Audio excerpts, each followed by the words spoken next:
I am a pair of shackles that were used by plantation owners to incapacitate slaves to make them easier to transport and sell in auctions. I was also used to humiliate slaves after failed attempts to escape and to make them easier to control. I was made out of wrought iron by blacksmiths in several states throughout the duration of slavery. I was used very frequently during the 18th century and the early 19th century before the slave trade was abolished.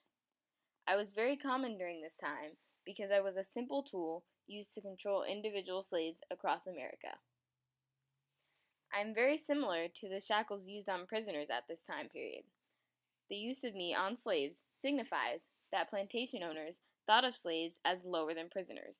My use also means that while the plantation owners thought of slaves as inferior, they were afraid that a slave rebellion would take place and wanted to exert their perceived superiority over the slaves by having a physical symbol of subjugation. This allowed these perceptions to proliferate, and the United States is still recovering from this damage. The use of me has changed because after slavery was outlawed, I was only used by law enforcement officials as handcuffs. Today, I, in the form of handcuffs, continue to be a symbol of inferiority because there is a disproportionate amount of black people in prison because of the ingrained idea that black people are automatically criminals, which dates back to the use of me during slavery.